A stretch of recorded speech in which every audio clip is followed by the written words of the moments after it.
Hello again, everyone, and welcome back to Reddit Aliens. I am John, and as always, thank you so much for being here. A good topic? Let's do it. Did you ever almost die? If so, how did it happen? Please remember to like, share, and subscribe. I was just a couple of months old, and my mom found me with my face down and not breathing. She screamed, and my dad came and revived me. They called it SIDS, Sudden Infant Death Syndrome. I'm now a healthy 77-year-old. IUD. My doctor ruptured my uterus during the insertion. I came back after a few days, having sharp pain in the stomach area. She said I'm a bit dramatic and to take a painkiller, even when the sonogram showed the IUD is not in the uterus. I immediately went to another doctor, who sent me for an MRI exam, and then directly to the hospital. IUD was next to my bladder, full anesthesia, laparoscopic surgery. If I had just gone home and become less dramatic, I would be dead now. Sorta.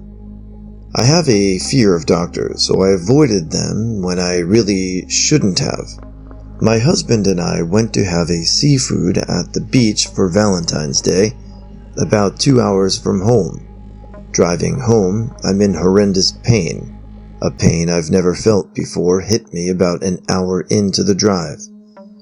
I have to have my husband pull over on the freeway in the dark so I could throw up. This was 2023. So it was Tuesday night. Come Saturday, I still haven't kept down any food or water. Or Pedialyte. Nothing. I'm out of sick time, so I get up and try to get ready for work. I've just gotten dressed, and I'm standing in my living room trying to find something, and I start peeing. I didn't feel like I had to pee, and I couldn't stop it. It just happened. I started sobbing and ran to the bathroom. My husband knocked on the door and asked if I wanted to go to the hospital now. I didn't feel I had a choice at this point. Turns out, my kidneys were shutting down, and my liver was next. Food poisoning is a real bitch. About an hour after giving birth to my first child, I had undiagnosed preeclampsia that turned into HELP syndrome. I started clotting, yet uncontrollable bleeding at the same time. I could hear and see the emergency team rushing in and doing their thing, but I was up above everyone in a warm, twilight type of state. I had an overwhelming calm all around me and peace. It permanently changed my life. Giving birth to my son. During delivery, he got stuck, and I had to have an emergency C-section. They did not numb me properly, and I felt them cut me open. My body went into shock. I was shaking violently and couldn't stop vomiting. I was screaming, crying, and then everything started spinning, and my vision was starting to go. They got my son out, my partner cut the cord, and then he stopped breathing and flatlined. The doctors saved him and saved me at the same time. Without modern medicine, my son and I both would have died that day. Alcohol poisoning when I was 15, blood alcohol level of 0.42. I didn't know how you were supposed to drink, and thought the goal was to just get as much awful-tasting liquor in you as possible. Had no idea there was an amount that could actually kill you, so I was at a park with friends, and we had a big bottle of whiskey, and another of tequila, and I was just chugging back as much as I could. When I lost consciousness, one friend called her mom, which saved my life, because the others just bailed. She knew she would get in trouble, but I would have died if I hadn't been rushed to the hospital to get my stomach pumped. I also had hypothermia. When I woke up in the hospital, the nurse yelled at me about how stupid I was and how I should be dead. Sometimes when I say I almost died from alcohol poisoning, people are like, "Oh yeah, me too." I blacked out a few times. and I realize people don't understand the seriousness of alcohol poisoning. It's not cool or badass. It's embarrassing and scary. In fact, it's really harmful that society celebrates drinking too much. But I also think parents just telling their kids, "Don't drink," and assuming they won't is stupid too. Better they do it at home than in a park, and teach them about how to know when to stop, and that it can actually be deadly. I was riding a snowmobile through a cornfield when all of a sudden I was on the ground, and the sled was about 50 feet from me, where it stopped. A downed fence line under the snow went over the cowl of the machine and caught me just under my helmet, somehow ripping me off instead of just taking my head clean off. That would have sucked. My husband made me go to another gynecologist when I was having weird symptoms. I went to the doctor numerous times. My regular gyno kept telling me I was fine for almost a year. Turns out I had cervical cancer, had to have a hysterectomy immediately. Was not able to have children, but it saved my life. Thank God for my smart husband. Right out of college, I had just gotten my own little rental house, finally starting my life. Was eating dinner by myself and started to choke on my food.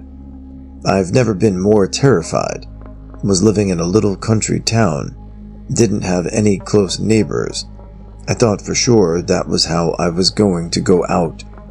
The only thing I could think of, what a dumb way to die. I remembered watching some video about doing the Heimlich on a chair, started slamming my body against my kitchen chair, and was able to cough it up. I chew my food much better now. The worst time was deliberate malpractice from a doctor. I said I couldn't take most psych meds due to missing an enzyme necessary for metabolization. He didn't believe me and refused to get my medical records. My psychiatrist had genetic proof of this, but they wouldn't reach out. They put in a temporary detainment order until I cooperated and took the 2 meds they refused to name. They wouldn't explain what they were for, nor the class of medication. I guess they assumed I was mentally unwell at the thought of meds because I informed them of this condition. They were antipsychotics, when I've never had a psychotic condition, both metabolized by the CYP2D6 enzyme I was lacking. Anyway, I took the meds and had a cardiac event that night. Spent a week recovering from heart inflammation with an IV drip because my blood pressure lingered at 60/30. Thanks, Doc. They scrubbed my medical record and never billed me for any of it. It says I took a Tylenol and nothing else. Says I got an IV but no BP readings. I never got a bill for the ER visit, nor a week recovering in the medical ward. Not even the follow-up chest scans. Insurance never billed. It's been like 8 years, and I question how many people helped to cover it up. That seems wild, and an open and shut case for some type of medical malpractice. Whether they scrubbed it or not, there has to be some type of paper trail. I don't know. Hope you're alright now. I almost got kidnapped back when I was 6 years old. I remember what happened. There was a masked guy who offered me a free chocolate bar, but the packaging was loose. So I opened it and pulled it apart into 2 pieces, where I saw 2 to 3 big pills that I could have ingested if I ate that chocolate bar. I threw the chocolate bar at him, then explicitly yelled at him the word "kidnapper," and accelerated away with my bike. Turns out, there have been criminal incidents in my area of organ mafia activities, spiking and kidnapping children and killing them. This happened in Turkey. It might have been the closest I got to death. 4 times total. 1. I had to have my stomach pumped when I was 5 years old. I was drinking apple juice, and a friend of my mother's put pine sol in an identical glass. You know what 2 substances look remarkably similar to a 5-year-old? 2. Horrible car accident. When I was in my teens, I got lucky and walked away with some scrapes and bruises. My mother ended up with a broken back. 3. COVID. Nearly took me out. Ended up going to the ER with my O2 at 40%. I had to be intubated and spend 3 months on oxygen afterwards. Doctor said I was lucky because there was only a 10% chance of survival. 4. Suicide attempt the day before this last Thanksgiving. Tried to OD on meds, but fortunately a family member checked on me and called an ambulance in time. Now I like to say, even I couldn't kill me. Apparently, I'm not allowed to die, so I guess I'll just keep pushing forward. It was 2015. I was off-roading and attempting a water crossing with my pickup truck while the dam doors were open. I was swept away by the current with the truck, and the tree trunk caught my car. Before I could open the windows fully, I was completely submerged, and with all my strength, I pushed the window down and escaped from the car. I was completely calm under the situation. Only after I escaped and secured myself did I feel the fear. Ectopic pregnancy. Was given methotrexate in order to try and absorb the cells, but it didn't work. My right fallopian tube burst open. Rushed to the hospital. They found 1.5 liters of blood in my abdomen. I was in the worst physical pain I've ever been in, and was losing consciousness due to blood loss. Rushed into emergency surgery. 2 months of recovery. Only happens in 2% of all pregnancies. Motorcycle accident. I was in my 20s and lived like I was untouchable.